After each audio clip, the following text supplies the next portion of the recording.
Okay, welcome. Let's talk about trig functions of any angle. In the previous lesson, we pretty much specialized in 30, 60, 90s, and 45, 45s. We're going to talk about any angle and how to work our way around that. I've got a number of examples for you today. Okay, so first we're to determine the values of the 6 trig functions of the angle. And the angle that our book is referencing here is really this angle. They're referring to that as theta. But we're going to refer to that in here, its reference angle, as theta prime. Okay, so if I rebuild this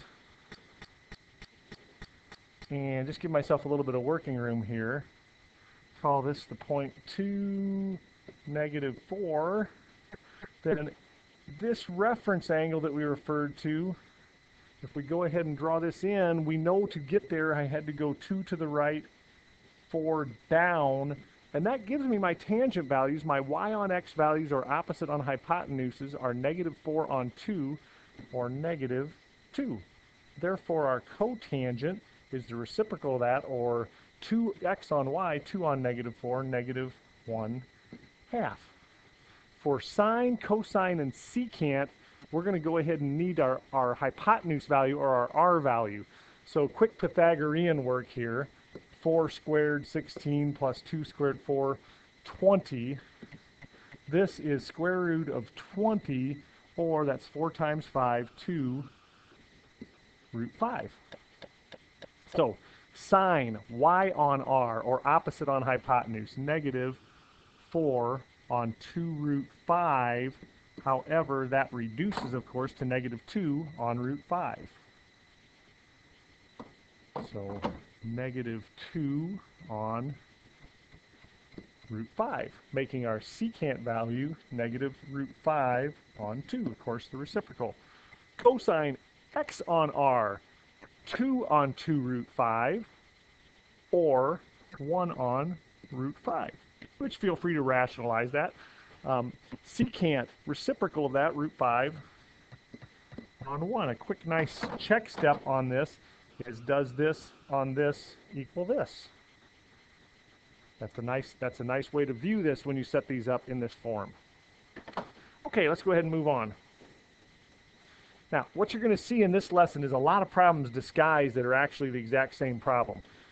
The given point is on the terminal side of the angle, so the angle's spinning around and it's stopping at -5, -6.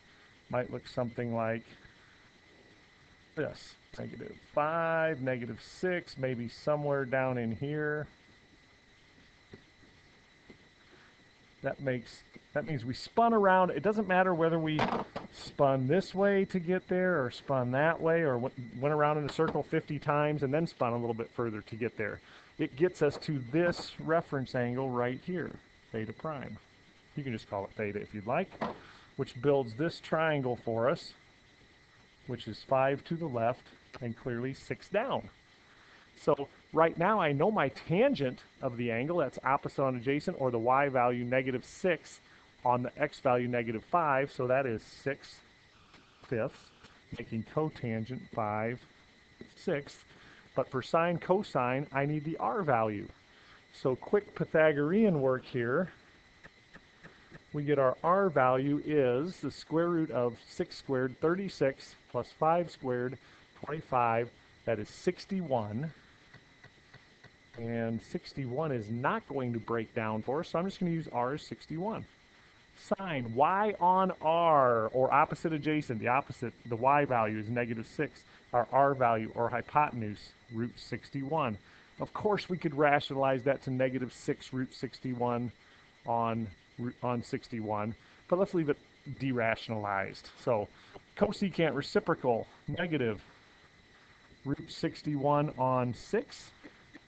Cosine x on r, -5 on root 61. Secant reciprocal, -root 61 on 5. And a quick test for how we did here, -6 on -5 is +6/5. So I feel pretty good about that. So same problem as previous, just drawn a little bit differently, or laid out a little bit differently. Okay, cosecant. Cosecant is reciprocal of sine. Sine is y on r, so I'm going to set this up, or at least take a look at it this way. Y on r, that's sine, so r on y is cosecant, and r to y is in ratio 4 to 1. So we ask ourselves, when can the cosecant be positive? The cosecant can be positive whenever the sine is positive, and you might use this little memory tool. All students take calculus, which means all the trig functions are positive here. Sine is positive in quadrant 2, tangent in quadrant 3, and cotangent in quadrant 4.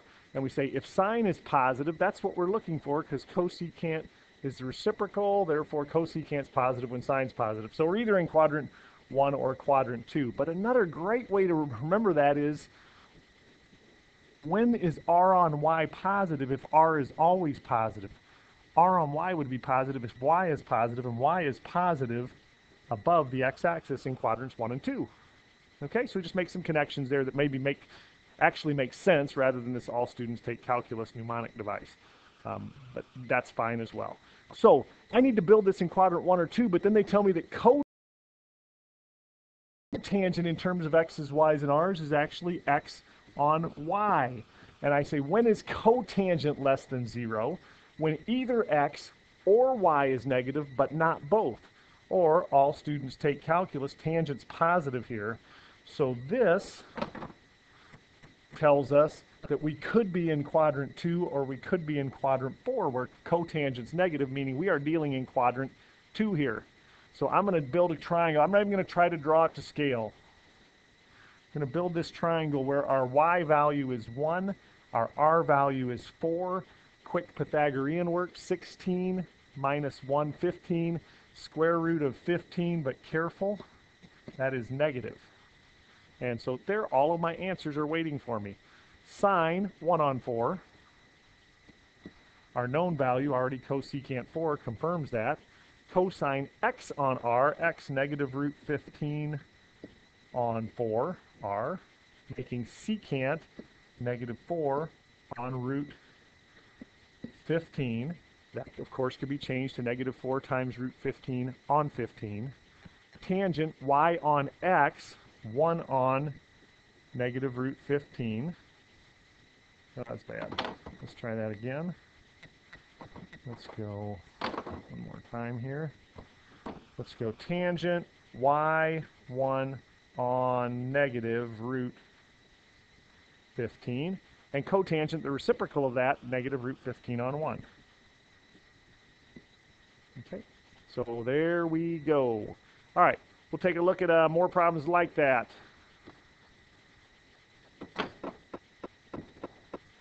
Okay, very similar. Again, it's just a disguised problem. It says the terminal side of the angle, where the angle stops spinning, lies on this line. So I might want to graph that line to know where it is. It also says it is in quadrant 4. So I'm going to go ahead and take this equation of the line and solve that for y. I get 3y equals negative 4x, and I get y equals negative 4 thirds x. I can graph that pretty quickly. Has a y-intercept of 0, and this graph wants to go down 4, right 3. So we want to be right here. So we are at negative 4, 3. Okay. All right. Then we're just quite, I also, of course, could go up 4, left 3. And we get a point up here, but we're only dealing in quadrant 4. So my line that I'm interested in, my angle, goes right here, which creates our triangle where we have lengths of 3, 4, but down. Oh, Pythagorean, that's a nice Pythagorean triple, or 9 plus 16, 25, square root of 25, 5. How convenient. So sine y on r, negative 4 on 5. Of course, that is opposite on hypotenuse. Cosecant reciprocal. Cosine x on r, adjacent on hypotenuse, 3/5. Secant reciprocal, 5 thirds. Tangent y on x, opposite on adjacent. Cotangent, reciprocal, negative 3/4. Our quick test, this on that is that. Looks good. So once again, just lots of ways we can disguise the same problem. Okay, a little different. We mercifully only have to find one trig function on this. Cosecant of 3/2 pi. That is 3 rotations of pi on 2, or 3 rotations of 90 degrees. So 1, 2, 3. I get to right here, so my angle stopped right here. That makes SOHCAHTOA pretty much useless. So we spun around here, and I could call this the coordinates of this point 0, really negative any positive value. So I could call it 0, negative 12 if I wanted to, but most conveniently 0, negative 1. If that is 0, negative 1, that makes my radius that I'm spinning around on 1. So I have an x value 0, a y value negative 1, and we should be good to go. Cosecant reciprocal of sine. Sine y on r. I am looking for r on y. So our r on y value, r is 1. Y is negative 1. So this equals 1 on negative 1 or negative 1. Here's another pretty slick way to do that. If we knew what the graph of sine looked like. Here is 3/2 pi right here.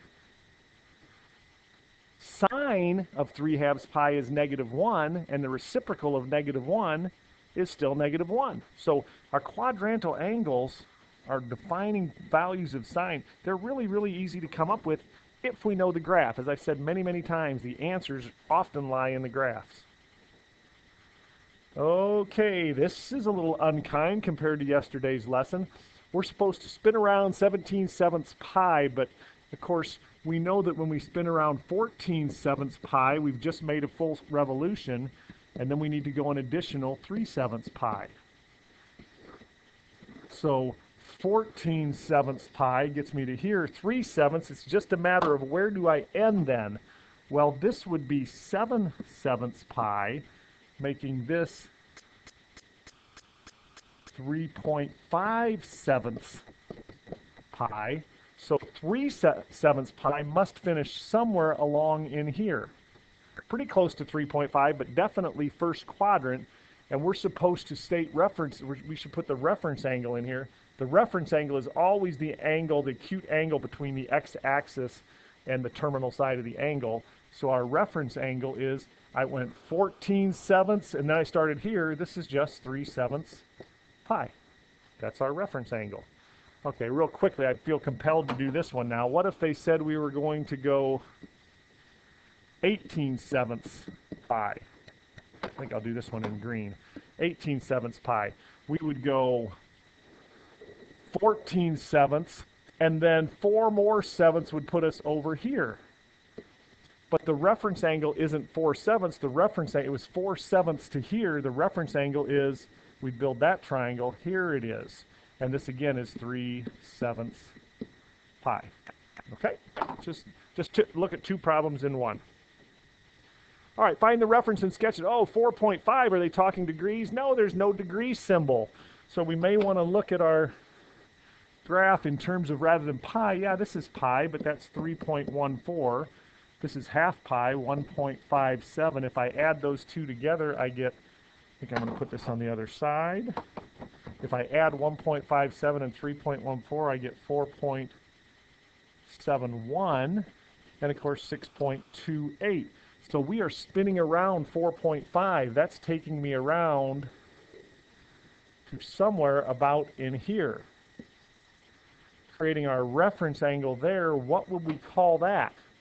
Well, as I'm spinning around here, I go pi and then my reference angle. So that was 4.5, or I could spin all the way around to here, go back. What have I really done? I've gone 4.5 minus pi.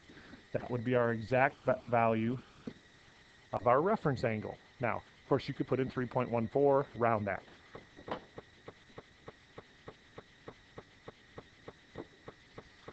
Okay, tangent is negative 5/4, and if we didn't see this, we would say all students take calculus. If tangent is negative, we are either here or we are here. But then they tell us, nope, you're in quadrant 4. So we're going to build that triangle and then find cosecant from that triangle. Actually, pretty nice problem compared to some that we've been doing. So I'm going to build a triangle where tangent y on x is in ratio negative 5/4. Not even trying to draw it to scale. That would make my y value 5. That's where we pick up the negative, x value 4. Cosecant, x's, y's, and r's. Well, sine is y on r, so we want r on y. So cosecant of theta equals r on y, y being negative 5. We just have a little Pythagorean. I sure hope you didn't put 3 in there, thinking that's a family, a Pythagorean family, because, of course, r is big here. So let's go through that. R squared is 4 squared plus negative 5 squared, or r squared is 16 and 25, 41. R is root 41. Okay. Nothing to it. Again, just a disguised problem. They could have just as easily asked for all 6 trig functions where the tangent of theta is negative 5/4 in the 4th quadrant. Find 2 solutions, and the solutions we are supposed to find, I've just stated in one positive revolution. We're supposed to find 2 solutions in degrees and 2 solutions in radians, where secant ends up equaling negative 2 root 3 on 3. Our answer should therefore be between 0 and 360 degrees, and the other answer should be between 0 and 2 pi. So let's go ahead and figure this one out. Secant, cosine, this is rationalized. I'm going to go ahead and change this, derationalize it. Negative 2 on root 3. Those values I like a little bit better. I think you can see that negative 2 on root 3 is negative 2 root 3 on 3. If you needed to, you could take 2 root 3 on 3, multiply by root 3, and we get 2 times 3 on 3 times 3 negative. Or 3 root 3, excuse me. 3's cancel. There's our negative 2 root 3. Okay, so secant like cosine.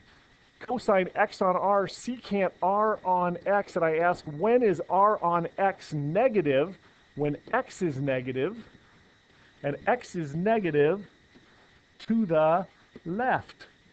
Or, all students take calculus. Secant goes with cosine. When is cosine negative? Here and here. So I want secant r on x in ratio negative 2 to root 3. Might look something like this. Root 3, 2. Here's where we pick up the negative. This quadrant, that quadrant. Creating our 30, 60, 90s, doesn't it? Where this value is 1 and 1, but this is negative.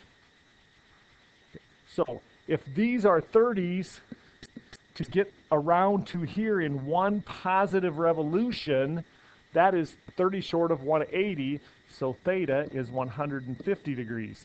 Common mistake now for our second answer would be to say, well, how about negative 150? Nope, that's not a positive revolution. I need to go past 180 by 30, 210 degrees. We are most clearly spinning increments of 30 degrees here. That's pi on 6, 1/6 short of pi, or 5 rotations of 30 degrees. 5 rotations of 30 degrees.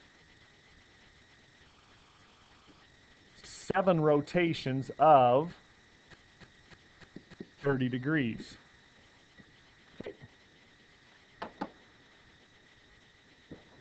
All right, hope that's helpful. We'll see you again soon. Good luck.